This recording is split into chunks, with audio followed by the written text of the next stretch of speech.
Welcome back to episode 3 of Dad's on Wrestling. I, of course, am your co-host, JJ Williams, the Renegade of Wrestling. I am your alternate co-host, if you will, Mr. Talk Wrestling. No DQ plug this week because I just don't feel like it. Sorry, Jeff Meacham. Sorry, Aaron. Sorry, Aaron Riff, but big shout out to the other Aaron. Yes. A-double, A-dub, whatever you want to call him this Double week. A. Not Double to be A. confused with Arn Austin Aries. Or Arn A-double. Anderson. Yeah, Arn Anderson, double A. This is the new double A. Although I will give Arn Anderson a shout out because Arn Anderson's a fucking man. I just got to say that out there. And 2011 Hall of Fame. Along with Owen. Please, Martha. Martha Hart, if you're watching. Yeah, right. But she's going to watch something that has to do with wrestling, Jeff. Hey, I'm on the show. It's my show. You never know. You know what? Martha Hart watching something that has to do with wrestling is about as likely as Brett and Shawn giving a hug. Wait a minute. Never mind. That happened. Sorry. That was going to be a cold day in hell. But was that live or was that Memorex or was that a weird episode of Dallas or something? Does anybody else remember Dallas? Anybody watching this show remember Dallas? I highly doubt it. God, Dallas Stars? No. Formerly the Minnesota North Stars? That's right. Where Gordon Bombay was a minor league player of. Tie into the Mighty Ducks. Mr. Ducksworth, quack, quack, quack. Actually, this is a old school Kings jersey throwback to 1988, which coincides with our topic today. Yes, but really quickly, the main reason we're doing this is to show your son Dylan that rival teams can coexist as one. His uncle JJ is a Ducks fan. That's right. His daddy is a tried and true Kings fan. Sir? Yes, absolutely. Now, rival fans can coexist, okay? And now on the topic at hand. The Royal Rumble. Yes. Just my around favorite JJ's favorite pay-per-view. Jade's favorite at one point. She goes back to for WrestleMania and the Rumble because the Rumble's just so unpredictable. You never know what's going to happen during that match. Which is what I love about it. In my opinion, the Royal Rumble is the least scripted match of the entire year. Which is funny because I've heard through various people that have been in the Rumble that it's one of the most. Really? Like, you know. Don't kill my buzz, okay? Stop telling me that Santa Claus isn't real. What? Okay? Ouch. Stop telling me that, okay? My grand illusion is that aside from, obviously, the order of people coming in are obviously scripted. And the general order of elimination, not as much. It's kind of like they say, okay, you guys, go out there. Jeff Meacham, you're winning the Rumble. You other 29 guys, get eliminated when you want to get eliminated. Clusterfuck it. Hence, my belief that it's the least scripted. Yeah, there are a few spots like... I'm sorry, like, well, okay, let me give you Drew Carey is entering into the Rumble in 2001. Which is one of my memories, but we'll get to that in a second. Yeah, and, you know, and Kane's whole thing in there. Kane's 700 or 800 eliminations in a row that year, you know. Okay. Come on. Good point.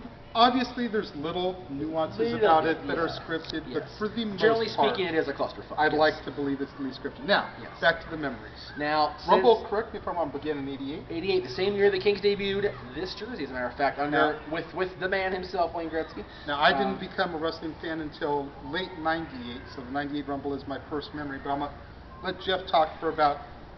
We're going to have to keep a restraint hopefully on a few seconds, because it'll go quick, I promise. Go through 88 to 97 briefly with some Rumble memories. I'll do the best I can. Keep in mind, I just started watching 1990, so the 88 through the 90 Rumbles are pretty much what I've seen on tape.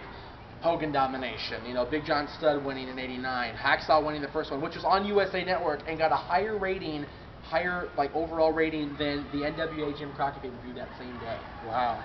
And yeah, they were going back and forth for a number of years, and the Crockett's finally got in WrestleMania 4, they put on the Clash. That's when they beat Vince.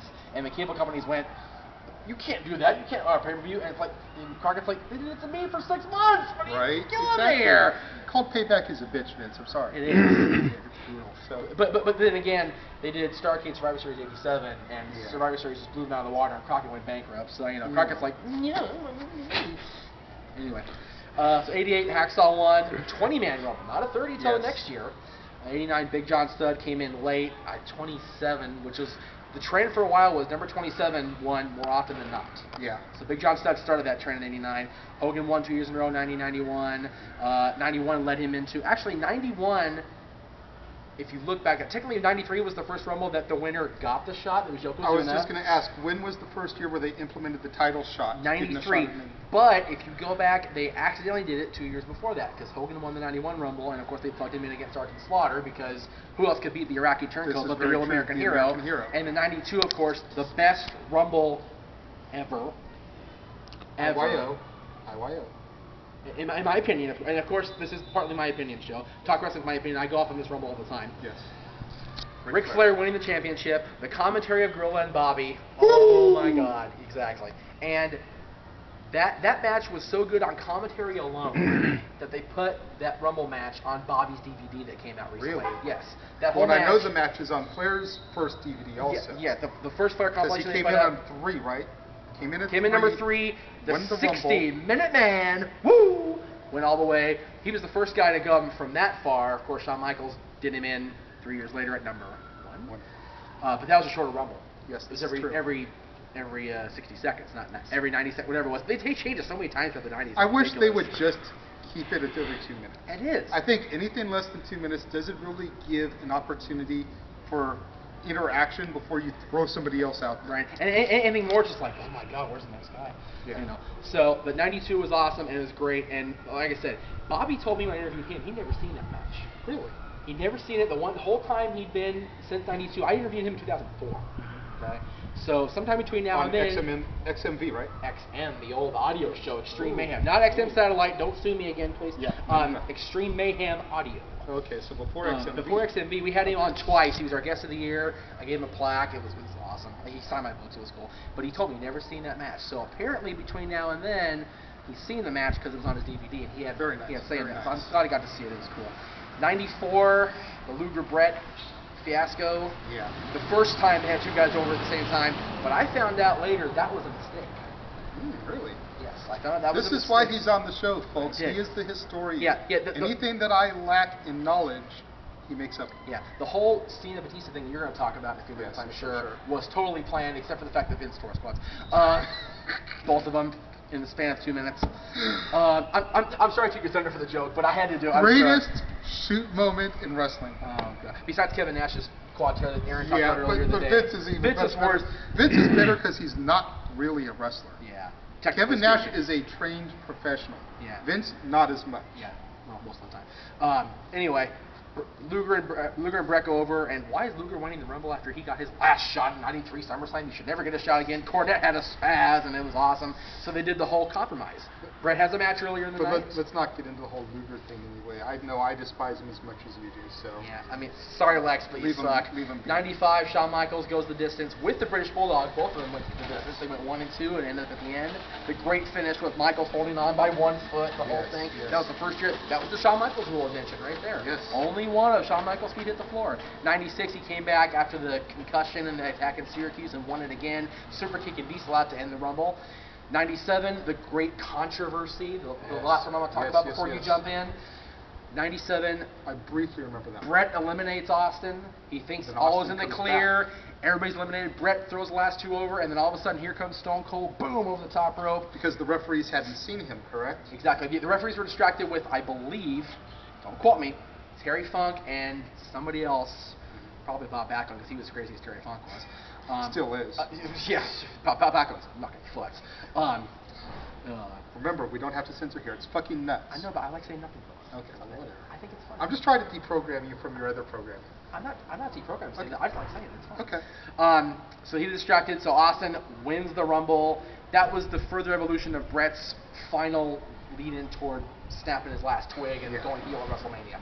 Which was awesome. Which was a great But program. we'll get into that on our WrestleMania Memories show. 98, baby.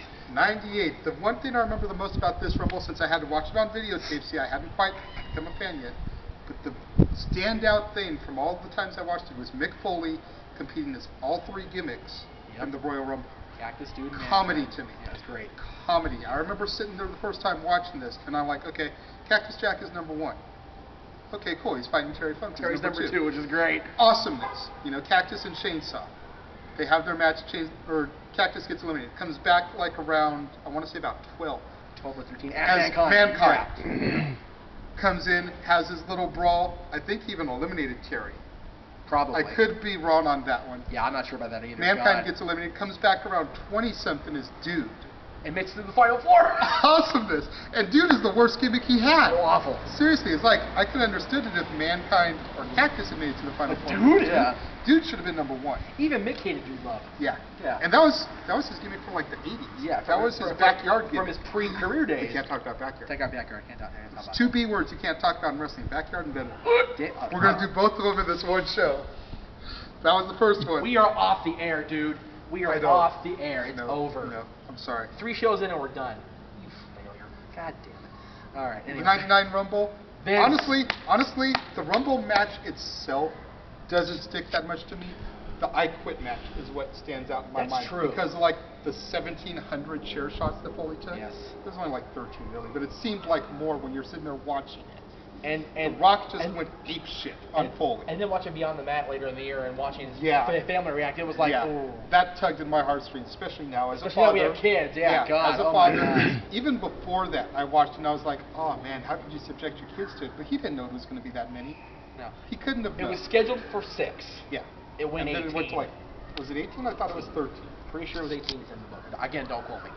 2000, the debut of Taz.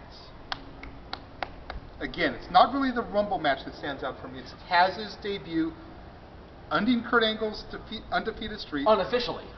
Via controversy. That's right. Kurt Angle then had said he was never pinned in the match. Well, it wasn't that.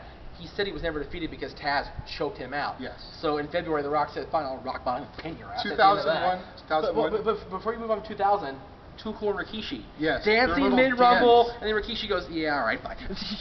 Throws him out, and he goes, sorry, guys. Awesome. Never man for Rikishi himself. was about to own Grandmaster Sexay until Scotty 2 Hotty came out and was like, wait a minute. Glasses, We're friends. Let's dance. And they did their whole little thing until Rikishi was just like, it's every man for himself. Yeah. We're out of here. 2001. Drew Carey mentioned that. Drew Carey, Kane's dominance. Yeah. And Austin. My good buddy. And all. My good buddy Mike Caldwell, as we used to call him on the Hardy Conversation, Stat Boy, actually made it to the front row on The Price is Right with Drew Carey. And during commercial break, he asked him about his Royal Rumble because it was right around Rumble season when he made it on the show. No and way. He was like, hey Drew, any thoughts of coming back to Royal Rumble or WrestleMania? And Drew kind of like laughed it off like he was embarrassed by it. It's like, Drew, if you're embarrassed, why'd you do it? Yeah, seriously. Seriously. Well, you wanted to promote your Whose Line Is It Anyway pay-per-view, which whatever failed. it was, which was on Saturday after that, and tanked.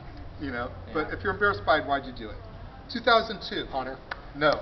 No? No. Okay. Sorry. All right. Hunter's comeback was a great story of the Rumble. Okay. What stands out in my mind was Maven. Oh, yeah. Maven's drop kick of doom. That's only because your friend had a spaz when it happened. Come eliminating on. The Undertaker over the top rope, and then Undertaker's subsequent beatdown of Maven. It's true. Awesomeness. Plus, it was the Hardy Boys reunion. Yeah, and They had Lita. just been feuding. They had just been feuding at December 01 Armageddon. Vengeance, whatever. They flipped the pay-per-view title so many times. Especially during that. Judgment Day, Armageddon, Vengeance, it all sounds the same. Armageddon wasn't 01 because Armageddon happened just after 9/11. So That's true. That's true. That would have been very PC. That's true. They didn't want an Armageddon, but okay. Vengeance. They had just feuded, just had their horrible match, and then kept them off of TV for a while. Brought them back out at the Royal Rumble. As a diehard Hardy fan, marked out to see them come out, embrace, start eliminating people together. Very cool moment. Yep. We're getting the. Oh, well, I was gonna say we're getting the wrap up. Yeah, we're starting to get there, but I think we can tear through this really quick. Okay, go for it. 03, Brock Lesnar, dominance, and Mr. Perfect's return. No, Mr. Perfect was 02. Was it? Oh, my bad. It happens. Oh, that's what it was. It was Cena and Lesnar's Rumble debut. That's what I have marked That's down. what that was. That's right. Okay. 04, of course, Benoit, the story, 60 minutes. Chris Benoit. Hall of Fame, 2011. Make it happen. There's that 4 again. 2005, Batista and Cena. Yes, and Vince turned his Batista and Cena and Vince turned his quad. Legit. Funniest thing ever. YouTube that shit. 06. Mysterio coming from number 2. The Ultimate I know you don't like Mysterio much. I'm not a fan. It's not that I like Mysterio. I don't like why. Coming from number 2 to winning Ultimate Underdog story. But the Rumble, he came out in the Eddie thing and did. 07, ECW's Rumble debut. That's right. First time ECW ever had participation. But who won that Rumble?